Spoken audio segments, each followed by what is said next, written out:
There's viral videos and pictures all over social media showing people dressed in different Halloween costumes in Saudi Arabia, the land of the two holy mosques. A lot of Muslims inside and outside the kingdom are complaining, saying Mawlid, which is the remembrance of Prophet, peace be upon him's birthday, isn't allowed and frowned upon. However, they are openly celebrating Halloween and dressing up as demons and jinns.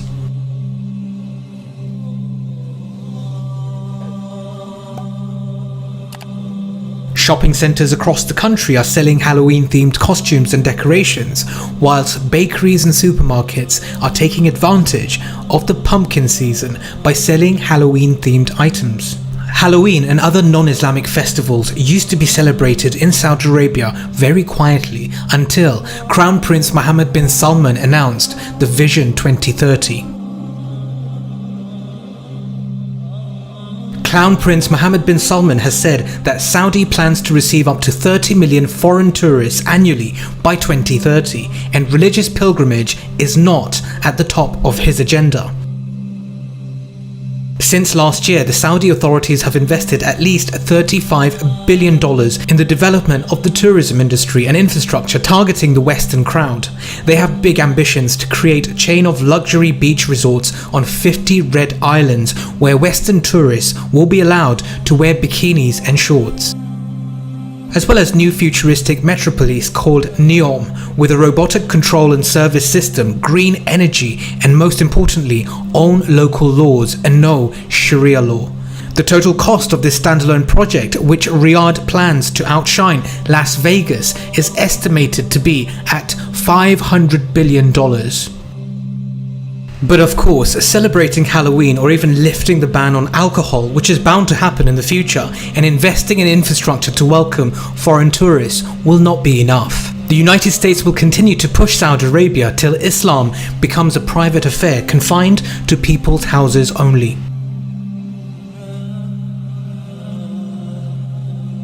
I would make it very clear, we were not going to in fact sell more weapons to them.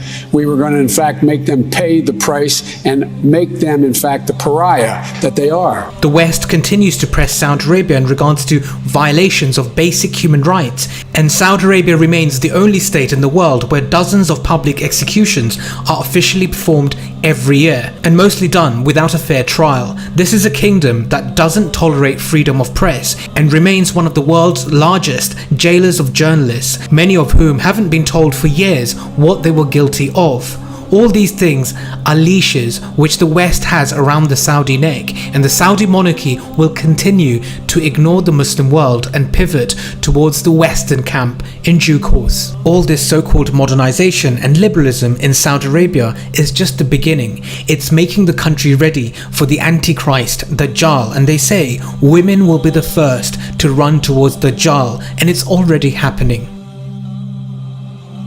Saudi model Barbie Najd published pictures of her in a Halloween costume on her account on social media. Barbie Najd appeared wearing revealing clothes, dressed as a domestic worker, wearing black underwear with pink shoes. I've had to redact this video because it's very disgusting. She wore rusty makeup and styled her hair in a long blue and pink braid. She also appeared in the photo sitting on the floor in a very provocative manner, highlighting her backside. Barbie Najd has a following of 97 million people on Instagram, mostly from Saudi Arabia. So you see folks, what's happening in Saudi Arabia isn't by accident. It's all planned, and they're all working in hand and glove to drive Islam away from people's hearts and mind.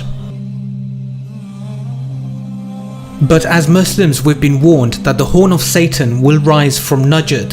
First, Saudi Arabia gave us Al-Sahwa al-Islamiyya, which Saudi promoted across the world as Islamic awakening at the request of Washington, and after recruiting and brainwashing Muslims into global wars, they're leaving the Ummah, the Muslim family, like an arrow that leaves the bow, embracing Western culture and identity. The warning comes from the hadiths of the Prophet Muhammad, peace be upon him. O Allah, bestow your blessings on our Sham, Syria.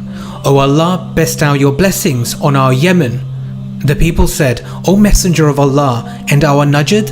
I think the third time the Prophet, peace be upon him, said, "There in Najd will occur earthquakes, trials and tribulations, and from there appears the horn of Satan." It's been asserted that this hadith is relating to the coming events that will shake the Muslim nation. These events are known as fitna or trials. Some people argue that Najd is not in Saudi Arabia, but in Iraq or somewhere in Yemen. Won't be surprised if someday these very people move it to another location, maybe the party island of Ibiza perhaps.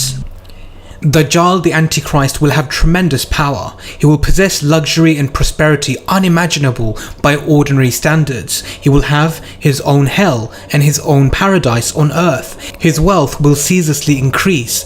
At his order it will rain and grow good harvests. The world will take on a hypnotic splendor and fake beauty during this period, which will blind many in matters of the eternal and will raise the Antichrist in their consciousness to the level of God in flesh. Brothers and sisters, it's time to guard our faith and be dedicated to our faith even more so today than ever before. Assalamu alaikum.